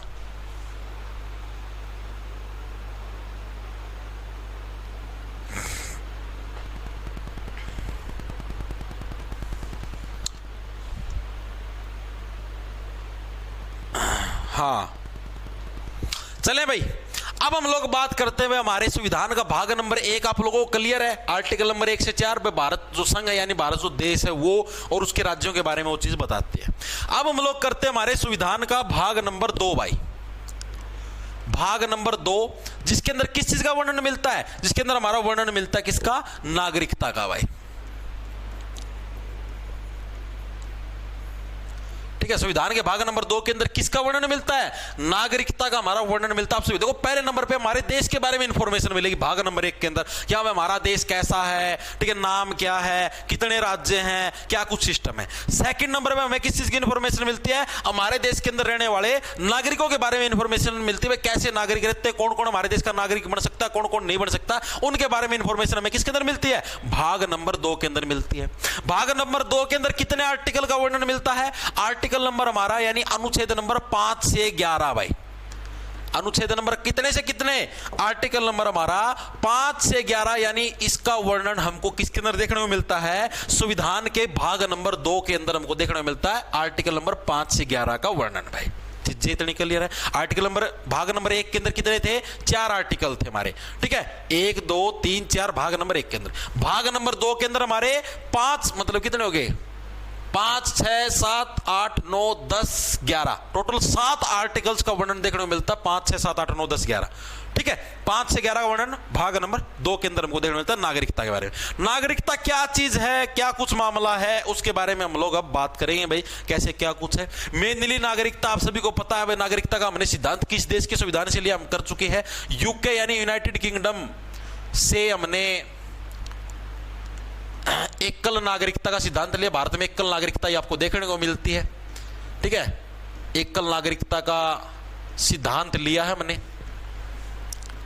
ठीक है, ये चीज आप लोगों को पता है। दूसरी चीज भाई हमारी क्या है भाई? जो भी हमने नागरिकता का जो एकल सिद्धांत लिया यूके के संविधान से हम लोग कर चुके हैं, चीज के अंदर कुछ नई चीज नहीं है। दूसरी चीज है भाई, इसको संसद के द्वारा ही कंट्रोल किया जाता है नागरिकता को। नागरिकता को किसके द्वारा भाई?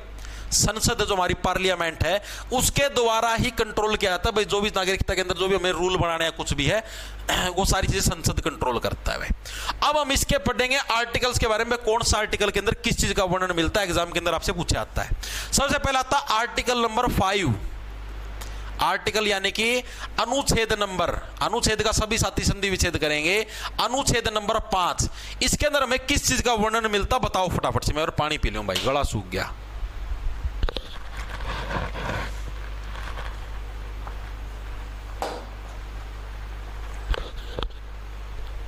ब्रिटेन यूनाइटेड किंगडम बात ही एक ही है।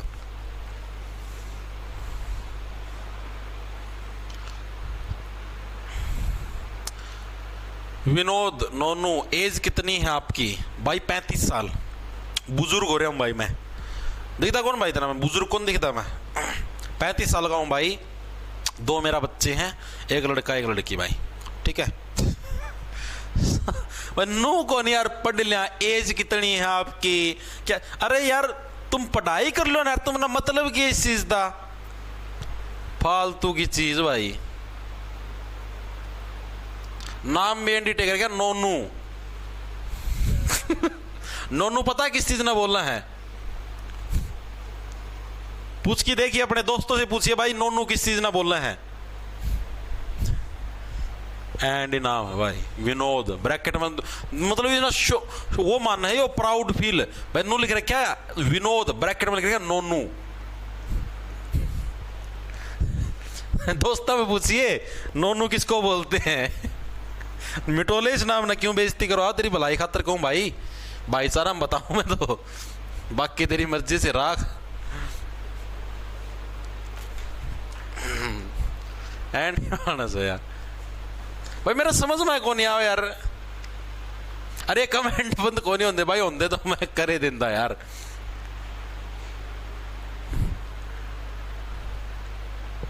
हाँ देखो भाई, तो आर्टिकल नंबर जो 5 है भाई, इसके अंदर हमारी कौन से टाइप, क्या, अरे तुम पढ़ लो यार, ठीक है। इसके अंदर हमें कौन से टाइप की नागरिकता देखने को मिलती है भाई, जो भी संविधान लागू हुआ था उसके समय जो व्यक्ति भारत के अंदर प्रेजेंट था, तो सारे के सारे भारत के नागरिक होंगे, ठीक है भाई। क्या है आपको बताता हूं, आर्टिकल नंबर 5 के अंदर संविधान लागू होने के समय के आधार पर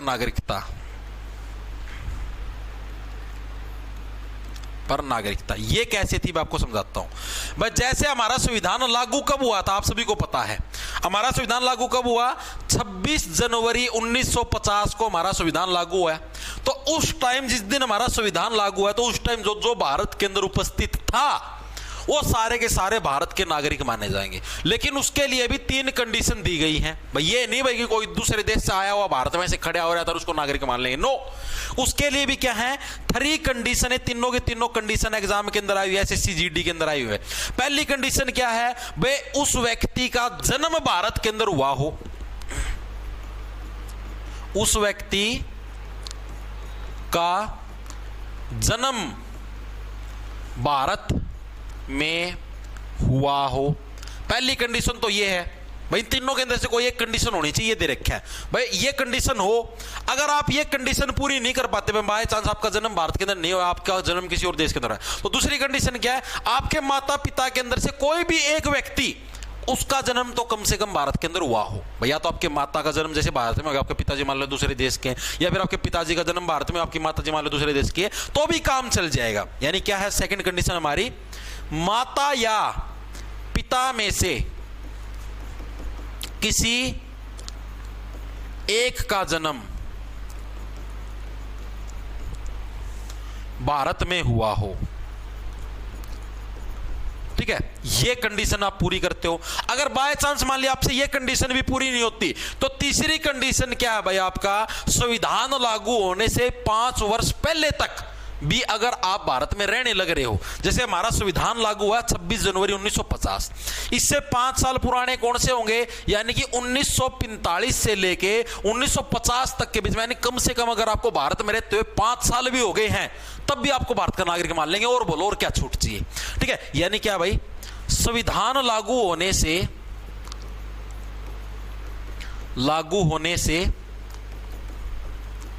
5 वर्ष पहले तक भी अगर आप भारत में रहते हो, ठीक है, तो भी आपको भारत का नागरिक मान लें। तो क्या था भाई हमारा पहला, आपको पता लगे आर्टिकल नंबर जो 5 है उसके अंदर क्या क्या प्रावधान है, अनुच्छेद नंबर 5 के अंदर भाई हमारे भाई संविधान लागू होने के समय के आधार पर नागरिकता भाई। ठीक है भाई। जिस टाइम हमारा संविधान लागू हुआ उस टाइम भाई कैसे क्या कुछ जो नागरिकता थी वो कैसे बटी, देखो 5 आर्टिकल नंबर 5 1950, 50 के अंदर भी 5 आने लग रहा है, यानी जिस टाइम हमारा संविधान लागू हुआ 1950 के अंदर, उस टाइम आर्टिकल नंबर 5 के तहत आपको नागरिकता मिलेगी। कौन कौन सी नागरिकता, कैसे क्या क्या कंडीशन होनी चाहिए, या तो आपका जन्म भारत में हुआ हो, चलो भाई मान लिया आपका जन्म भारत में नहीं हुआ, दूसरी कंडीशन आपके माता पिता में से किसी एक का जन्म भारत में हुआ हो, वो भी नहीं हुआ, तो तीसरी कंडीशन जिस टाइम हमारा संविधान लागू हुआ 26 जनवरी 1950 उससे 5 साल पहले तक, यानी कि 26 जनवरी 1945 से लेकर 50 तक, यानी कम से कम आपको 5 साल तक है भारत में अगर आप रहे हो तब भी आपको भारत का नागरिक मान लेंगे, इतनी छूट दे दी भाई। ठीक है, तो ये 3 कंडीशन भी आपको फुलफिल करनी पड़ेगी अगर आपको भारत का नागरिक बनना है तो भाई। चीजें क्लियर हुई, आर्टिकल नंबर 5 क्लियर होया, 5 1950 चीजें क्लियर होगी। ठीक है, आर्टिकल नंबर 5 के अंदर इतना पूछा प्रश्न आ जाए भाई अनुच्छेद नंबर 5 के अंदर किस चीज का वर्णन मिलता है, तो जिस टाइम हमारा संविधान लागू हो उस टाइम जो नागरिकता थी उसके बारे में जो भी हमें वर्णन मिलता हो किसके अंदर मिलता है, आर्टिकल नंबर 5 के अंदर देखने को मिलता है भाई। ठीक है भाई, चीजें क्लियर होगी। ये 3 कंडीशन आपको याद रखनी, एग्जाम के अंदर पूछी जाती है तीनों कंडीशन, 3 ऑप्शन आएंगे, चौथा ऑप्शन कुछ अलग आएगा, या फिर इन तीनों के अंदर से कोई एक कंडीशन आएगी लिखी, वो याद रखनी पड़ेगी आपको, तीनों की तीनों एग्जाम के अंदर आती है। आगे चले, आगे अब आते हैं अनुच्छेद नंबर 6 के ऊपर भाई। आर्टिकल नंबर 6 अनुच्छेद, अनुच्छेद का सभी साथी फिर से संधि विच्छेद करेंगे। जब तक ये क्लास चलते हैं पॉलिटी चलने लग रही है भाई, अनु नाम की लड़कियां क्लास से दूर रहे भाई। आर्टिकल नंबर 6 देखो, 6 का उल्टा क्या गया, मिक्स, यानी जो मिक्स हो गए। मिक्स का मतलब यानी ऐसे व्यक्ति जिन्होंने पाकिस्तान से भारत के अंदर प्रवास किया हो, प्रवास का मतलब भाई ट्रैवल किया हो, जैसे भाई कोई व्यक्ति पहले पाकिस्तान के अंदर रहते थे, ठीक है, और अब वो भारत के अंदर रहने लगे हो तो उनको भी भारत का नागरिक हम लोग मान लेंगे आर्टिकल नंबर 6 के तहत। लेकिन ये उसी टाइम की बात है, मतलब जिस टाइम हमारी स्वतंत्रता हुई थी, हमारा देश आजाद हुआ था, हमारा संविधान लगा था, उसी टाइम की उन्हीं दिनों की बात है। यानी देखो 6 का उल्टा क्या है, मिक्स, भाई मिक्स मसाला हो गया भाई, पहले पाकिस्तान का बीज था फिर भारत में आके बस गया, तो हमने दया दिखाई, चल भाई कोई बात है ना, भारत का नागरिक मान लें, कोई दिक्कत नहीं। ठीक है, यानी मिक्स हो गया सारा सिस्टम, पाकिस्तान भारत का सौदा मिक्स हो गया। ठीक है, यानी कैसे करोगे, यानी पाक से भारत में आने वाले लोगों की नागरिकता के बारे में जो इंफॉर्मेशन मिलती है वो किसके अंदर मिलती है, हमें अनुच्छेद नंबर 6 के अंदर देखने को मिलती है। याद रहे 6 मिक्स, 6 का मतलब क्या होगा, मिक्स, भाई पाकिस्तान से भारत में आके मिक्स हो गए भाई। ठीक है, अब आता हमारा आर्टिकल नंबर 7 अनुच्छेद नंबर 7। अनुच्छेद नंबर 7 के अंदर किस चीज का वर्णन मिलता है, 7 के अंदर हमें वर्णन मिलता है भाई, जैसे कोई व्यक्ति मान लिया पहले भारत के अंदर रहता था, फिर वो चला गया पाकिस्तान के अंदर भाई, फिर उसका मूड बदल गया, फिर उसके क्या है, मूड स्विंग्स हुए, उस व्यक्ति के पीरियड्स आगे मूड स्विंग्स हुए, और फिर से पाक से फिर भारत आ गया। तो ऐसे व्यक्तियों को नागरिकता देने के बारे में इंफॉर्मेशन है आर्टिकल नंबर 7 के अंदर लिख रखी है भाई। 7 का मतलब हो गया 7 से क्या बन गया, 7 भाई। तुम किसी एक देश के साथ रहो ना, कभी भारत आते हो, कभी पाकिस्तान जाते हो, फिर भारत आ जाते हो, एक देश के साथ रहो, क्यों बार बार चक्री काटने लग रहे हो।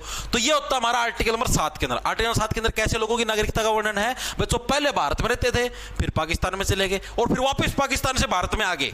तो ऐसे लोगों के बारे में जो हमें वर्णन मिलता है, इनकी वो कैसी नागरिकता मिलेगी उसके बारे में वर्णन हमें किसके अंदर मिलता है, अनुच्छेद नंबर 7 के अंदर। याद हो गया, 5, 6, 7 तीनों के तीनों आर्टिकल।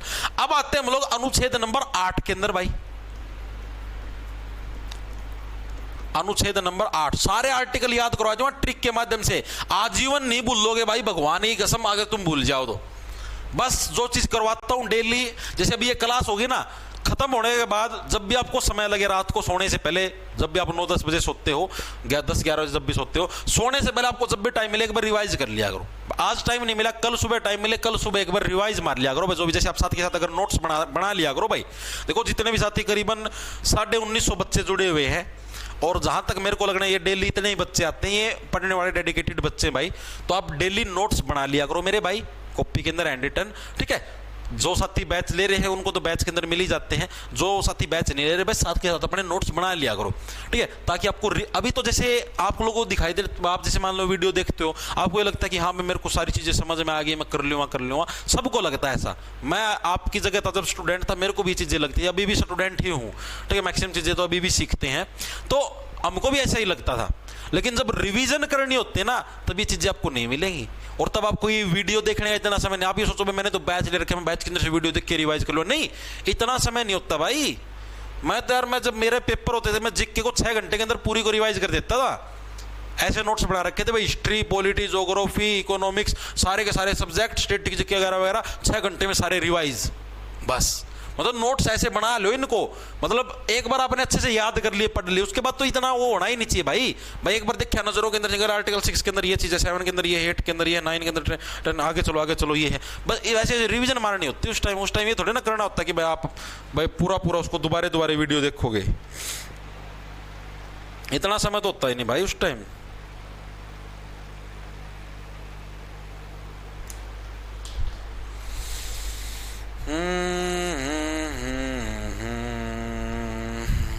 ठीक है भाई, चले आगे। अब अनुच्छेद नंबर 8, आर्टिकल नंबर 8 है, उसके अंदर क्या चीज है?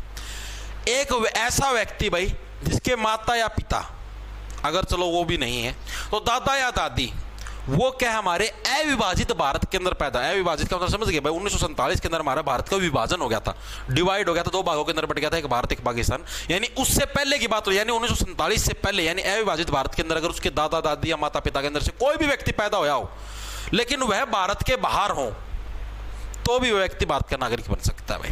ठीक है, क्या चीज बताता हूं, आपको लिखो। ऐसा व्यक्ति जिसके माता पिता या दादा दादी में से कोई भी व्यक्ति भारत में, अविभाजित भारत, अविभाजित का मतलब आजादी से पहले की बात होने लग रही है, अविभाजित भारत में पैदा हुआ हो और वर्तमान में वह, और प्रेजेंट सिचुएशन में, प्रेजेंट में वह दूसरे देश में रह रहे हो तो भी वह नागरिक भारत की नागरिकता ले सकता है भाई, भारत की नागरिकता ले सकता है। ठीक है भाई, चीजें समझ में आई? क्या चीज बोली मैंने भाई? ऐसा व्यक्ति जिसके माता पिता या दादा दादी में से कोई भी व्यक्ति का जन्म भारत के अंदर हुआ हो, और वो भी मान लिया भारत के अंदर नहीं रहते, इंग्लैंड के अंदर बस गए या अमेरिका के अंदर बस गए, कहीं पे भी बस गए, तो भी वो व्यक्ति भारत की नागरिकता लेने के लिए एलिजिबल है, उसको भारत की नागरिकता है वो मिल जाएगी भाई। ठीक है, ये चीज मिलती है हमें आर्टिकल नंबर 8। अब आपको और नहीं करना पड़ेगा वेट, चाहे विदेश के अंदर रहते तो भी हम आपको नागरिकता दे देंगे। आर्टिकल नंबर 8, अब आपको नहीं करना पड़ेगा वेट, ठीक है, हम आपको तो भी क्या है नागरिकता देने का काम करेंगे। देखो अभी तक हमने 4 आर्टिकल किए, 5 के अंदर 5 से 5 50, 1950 यानी कि संविधान लागू है उस टाइम के आधार पर नागरिकता। 6 मिक्स हो गए, जब पाकिस्तान से भारत के अंदर आए उनकी नागरिकता। 7 से बने 7 भाई, एक देश के साथ रहो, कभी भारत से पाक जाते हो, कभी पाक से भारत में आते हो। ठीक है, 8 का मतलब है वेट भाई, अब आपको और वेट नहीं करना पड़ेगा, चाहे आपके दादा दादी माता पिता के अंदर से कोई भी भारत के अंदर रहा हो, उसके आधार पर भी आपको नागरिकता मिल जाएगी। ये आर्टिकल याद हुए नहीं हुए? अभी तो और भी रहते, 9, 10, 11 भी तो रह गया। ठीक है, अब हम लोग आते हैं आर्टिकल नंबर 9 के ऊपर। इजी है, जल्दी जल्दी अभी करते हैं बस। आर्टिकल नंबर 9, आर्टिकल नंबर 10 और आर्टिकल नंबर हमारा 11, इनके अंदर क्या चीज है आपको समझाता हूं। देखो भाई, आर्टिकल नंबर 9 का मतलब भी क्या हो गया? 9 का मतलब हो गया नो भाई, नो, मेरे को भारत की नागरिकता चाहिए ही नहीं। यानी कि वह व्यक्ति भारत का नागरिक नहीं माना जाएगा जो स्वेच्छा से किसी अन्य देश की नागरिकता ग्रहण कर ले। ठीक है, ऐसा व्यक्ति भारत का नागरिक नहीं माना जाएगा,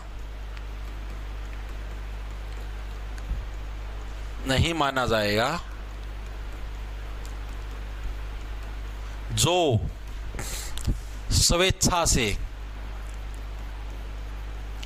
किसी और देश की नागरिकता ग्रहण कर ले।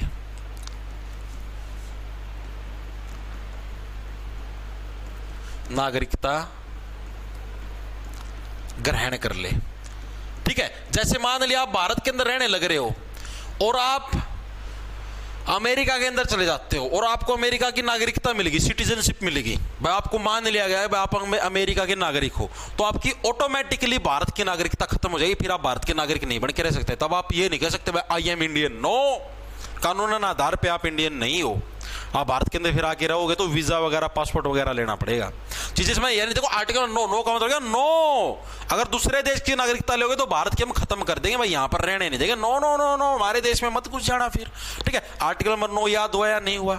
10 का उल्टा क्या होता है, 10 का उल्टा बन गया बस। बस रिलेट नहीं करने लगे, राइमिंग। बस क्या होती है, बस निरंतर चलती रहती है, घर यहां पे सवारी बिठा ली, घर घर घर घर घर घर, ठीक है। यानी बस क्या है, निरंतर चलती रहती, कंटिन्यूटी बनी रहती है। तो उसी टाइप से जो आपके नागरिकता है, नागरिकता के अंदर भी क्या है, कंटिन्यूटी यानी निरंतरता बनी रहती है, ठीक है।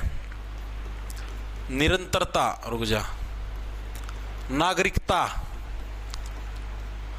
अधिकारों में निरंतरता बनी रहती है, अधिकारों में निरंतरता। निरंतरता का मतलब तो समझ गया ना, निरंतरता का मतलब होता है कंटिन्यूटी, ठीक है भाई। इसके अंदर भी क्या, कंटिन्यूटी हमारी बनी रहती है, कंटिन्यूटी, ठीक है, continuity in citizenship rights, okay भाई। 11 के अंदर भाई जो नागरिकता जो अधिकार है वो लास्ट है आपका नागरिकता का अधिकार, 11वें नंबर का। 11 के अंदर क्या है, नागरिकता के बारे में कोई भी चीज कौन गा सकता है, संसद गा सकती है, संसद को पूरी पावर है भाई। संसद के मन में आया भाई ये रूल हम चेंज करेंगे, चेंज कर देंगे, ये रूल हम लोग लागू करेंगे, लागू कर देंगे। यानी नागरिकता के बारे में जो भी अधिकार है नागरिकता के चेंज करने का वगैरह, तो सारी किसके पास है, संसद के पास है भाई। यानी संसद के पास नागरिकता अधिकारों, अभी और भी रहता है, कभी भाग जाओ, को चेंज करने की पावर है भाई, की पावर है, ठीक है भाई। ये चीजें याद होगी, सारे 7 के 7 आर्टिकल याद हो गए। आर्टिकल नंबर 5 से 50, ठीक है, 1950 वाला हो गया हमारा, जब हमारा संविधान लागू हुआ। 6 से 6 मिक्स, जो पाकिस्तान से भारत में गए। 7 से बढ़िया 7 भाई, एक देश के साथ रहो, भारत से पाक, पाक से भारत। 8 अब आपको और नहीं करना पड़ेगा वेट, आपके माता पिता दादा दादी के अंदर से कोई भी रहे चला देंगे काम। 9 किसी देश की नागरिकता ग्रहण करोगे, हमारे वाले खत्म कर देंगे। 10 बस निरंतरता बनी रहेगी, ठीक है। 11वें नंबर पे संसद को यह अधिकार है जो भी नागरिकता के अंदर जो भी चेंज करना है, ठीक है। अब बस एक लास्ट पॉइंट, उसके बाद क्लास को खत्म कर देंगे। नागरिकता अधिनियम 1900, नागरिकता अधिनियम, अधिनियम का मतलब कानून। सरकार एक कानून लेके आए नागरिकता का, भाई कौन व्यक्ति हमारे देश की नागरिकता ले सकता है, कौन सा व्यक्ति हमारे देश की नागरिकता मतलब उसकी हम लोग कैंसिल कर देंगे। तो नागरिकता अधिनियम आया कब, 1955 के अंदर, 1955 के अंदर भाई। इस अधिनियम के तहत है भाई आपको मतलब आप नागरिकता कैसे कैसे ले सकते हो, एक तो वो चीजें लिख रखी थी भाई, नागरिकता, बस ये लास्ट पॉइंट है, लेने के तरीके और छोड़ने के तरीके, बस ये 2 तरीके याद रख लेना भाई। तरीके क्या क्या है, एक तो आपको जन्म के आधार पर नागरिकता मिले, बाय बर्थ, आपको आपके जन्म के आधार पर नागरिकता मिले। सेकंड, आपको आपके वंश के आधार पर, मान लिया भारत के अंदर आपका कोई वंश है, आपके कोई माता पिता या कोई भी और दादा दादी के अंदर से कोई रहा हो आपकी फैमिली का, तब भी आपको नागरिकता हम लोग दे देते हैं। तीसरा, पंजीकरण के द्वारा आप रजिस्ट्रेशन करवा सकते हो, भारत के अंदर आपको कम से कम 7 साल 6 साल रहना पड़ता है, ठीक है, तब भी आपको क्या है, भारत की नागरिकता मिल जाती है, पंजीकरण के आधार पर, रजिस्ट्रेशन करवाने के आधार पर। चौथा, प्राकृतिक रूप से, नेचुरली आप भारत के अंदर हो, ठीक है भाई, नेचुरली जैसे संविधान लागू हो गया उस टाइम आप भारत के अंदर थे, ठीक है, आपके माता पिता के अंदर से कोई था तो भारत की नागरिकता मिले आपको, नेचुरल है। 5वां, क्षेत्र समाविष्टि। क्षेत्र समाविष्टि का मतलब जैसे मान लिया अब बांग्लादेश है, अगर भारत देश है वो बांग्लादेश पे मान लिया कब्जा कर ले, पाकिस्तान पे कब्जा कर ले, तो ऑटोमेटिक भारत के नागरिक बने जाएंगे, ठीक है भाई। त्याग कैसे कैसे कर सकते हैं भाई, ये तो मैंने देख लिया। ग्रहण कैसे कैसे आप लोग नागरिकता ले सकते हो, छोड़ कैसे कैसे सकते हो।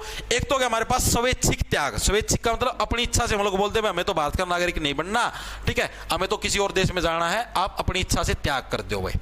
पहला तरीका तो है ये भाई, स्वैच्छिक त्याग, अपनी इच्छा से आपने त्याग कर दिया। दूसरा भाई, आपने कुछ ऐसा कांड कर दिया, भारत सरकार ही आपको भारत का नागरिक मानने से इनकार कर दे, भाई ये तो देशद्रोही, देश निकाला दे दिया आपको, देश से निकल जाए हमारे यहां से, ठीक है, यानी कि बर्खास्तगी के द्वारा भाई, बर्खास्तगी के द्वारा आपको बर्खास्त कर दिया देश से, भाई निकल यहां से, तेरी यहां पर कोई जरूरत नहीं है भाई।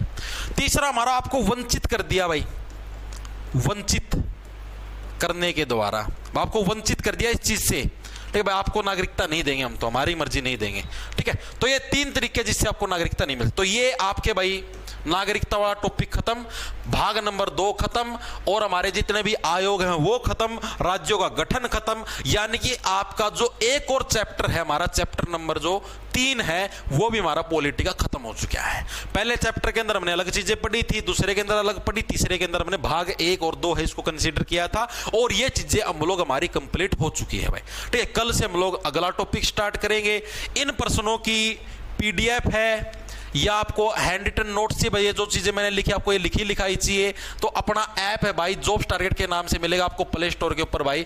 उधर कोर्स के सेक्शन के अंदर जाओगे तो भाई उधर आपको कंप्लीट जीके का कोर्स मिल जाएगा, उधर आपको दिल्ली पुलिस कांस्टेबल का कोर्स मिल जाएगा, उधर आपको रेलवे एनटीपीसी का कोर्स मिल जाएगा।